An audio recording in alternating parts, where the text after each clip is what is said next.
What's up, people? How you doing? The 250 class at Hangtown also did not disappoint, and I gotta say that parts of that race really took me back in time to when I first started following the sport in 1997. But before I get to my recap of Hangtown, guys, I can't stress this enough, but please subscribe if you haven't, if you think I'm worth listening to, or you just want to see some more of my other games. In the meantime, subscribe, and let's get into this. There's my banner. Haiden Deegan wins the overall. Tom Vialle ready to challenge. And I say Tom Vialle is ready to challenge because the way that he was riding at Hangtown, he looked a lot better than he did at Pala. Because at Pala Raceway, of course, Tom Vialle did have that penalty, that one position penalty, which I really think should be withdrawn. But of course, we're moving on, and of course, not everybody's going to like it, but still, Tom Vialle is ready to challenge because he was closing on Haiden Deegan little by little. But up until Deegan crashed in the second moto, I didn't know if Tom Vialle was going to catch and pass him the way Chase Sexton did in the 450 class at Hangtown. Now, make no mistake, Chase Sexton was on another level. But just the way that he came back and passed Plessinger with 3 laps to go kind of took me back to when Carmichael passed McGrath at Anaheim 3, where a lot of us thought that it was done. Maybe not Ricky, but still. I think a lot of us kind of thought that the second moto and the overall was done because Deegan was pretty far ahead. And despite the fact that Tom Vialle was closing in, is a sure sign that Vialle was not going to stop charging until he got to the flag. But I got to say, that first moto, Deegan won it very easily. And of course, he had that helicopter crash in the second moto. I gotta say though, somebody's got to get Greg Albertine on the phone and say, "Hey, Deegan replicated your helicopter crash from Glen Helen '97, Albie." That's what I do. Because really, I don't know if Albertine was watching the race. He probably was, but still, some people might say, "Hey, that's Greg Albertine from so many years ago." I know I was, because that was a pretty rough section there where Haiden Deegan had crashed. And I have to say, though, that I was surprised that the track crew did not go and smooth that section out. I mean, yeah, you want to leave the track rough. And, of course, in Europe, they don't leave the track. They don't work on the track at all between motos. They just leave it rough. They just leave it as is. Come hell or high water, and it's rough. And that's what everybody has to deal with.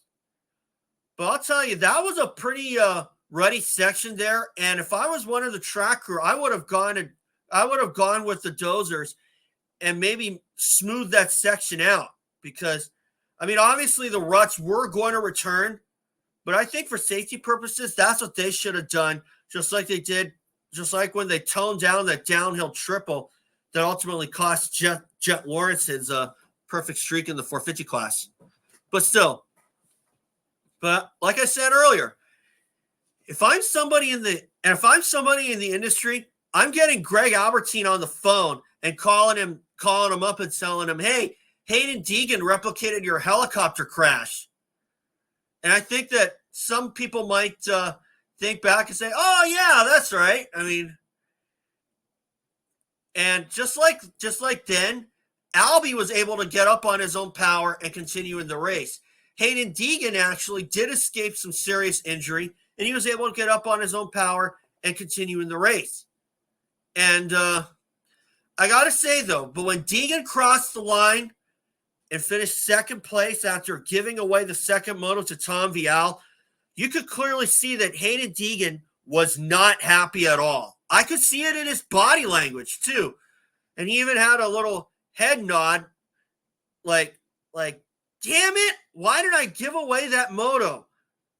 I mean, obviously you could tell that Deegan was looking at at the big picture down the line to winning the championship. And could he have pulled off a perfect season in the 250 class? No, but eventually, sooner or later, somebody was going to win. And I'm glad that it was my pick for the championship, Tom Vialle. Because Vialle was going to work his way up into contention. And I think sooner or later, Vialle was going to be challenging for wins. And fortunately, he got a moto win. Did he get the overall win? No, it was Deegan. But could Deegan still pull off a perfect season? I wouldn't bet on it. I mean, not in this talent pool. Because really, one mistake in this class, and you're going to be paying for it sooner or later. Just like in the 450 class, which kind of prompts me to believe, and I'm going to do this in another video, but I'm just saying this right now, but after seeing Chase Sexton go 1-1 and come from last to first in the second moto, that makes me wonder if Yamaha is going to try and rush Eli Tomac and Cooper Webb to come back and maybe give Jet Lawrence a run for his money and kick a man while he's down, like James Stewart said on the broadcast. But that's for another video. Anyway, as far as the 250 class is concerned, good on Haiden Deegan. And while I still think that he should have been penalized at Pala, he was able to win the overall fair and square at Hangtown. And, it kind of shows that winning the Super Motocross title this past fall was no fluke. And had he stayed up and maybe gotten his priorities in order during Supercross, we may very well have seen him as the champion then. Instead, it was Tom Vialle. And I gotta say, for Vialle to win that title, good on him. So, do I think that Vialle should have won the overall? Nah, maybe, kind of, sort of. I mean, obviously, Vialle, if Vialle's going to win this title, he's going to have to nail his starts the same way that Haiden Deegan does, because I have yet to see Haiden Deegan really choke on a start in motocross. I mean, granted, we're only 2 rounds in, but even going back to last year, Haiden Deegan didn't really choke on his starts. Tom Vialle has kind of been hot and cold, okay? Like one race he'll have a good one, second race not so much. So if Tom Vialle can nail both of his starts, he's going to be a force to be reckoned with. And I would not doubt that Tom Vialle is going to win an overall with 2 good starts, okay? If he gets 2 hole shots, am I going to see a 1-1 sweep from Vialle? Hopefully. But, of course, a lot of other circumstances have to happen. Haiden Deegan would have to have a not-so-good start, not a terrible one, but just far enough back for Vialle to pull a big enough gap and be able to come away victorious. So, obviously, we head to Thunder Valley next.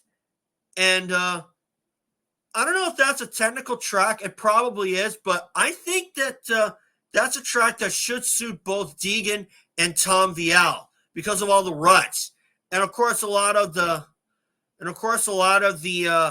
big tabletops. So I would say that's a technical track. I just hope that the fuel bubbling, especially since they're at altitude, is not going to affect both Deegan and Tom Vialle. But with the fuel injected 250Fs, I like to think that's something that you don't have to worry about anymore. But we'll see what happens. And, of course, stranger things have happened there. You never know what could happen there. I mean, it's happened to Chad Reed before when he was on Yamaha in 2006 in the 450 class. But anyway, as far as the 250 class is concerned, that's happened to Andrew Short before. So we'll see what happens. And anyway, guys, thanks for watching. And remember, subscribe if you think I'm worth listening to. And we'll see you all for Thunder Valley.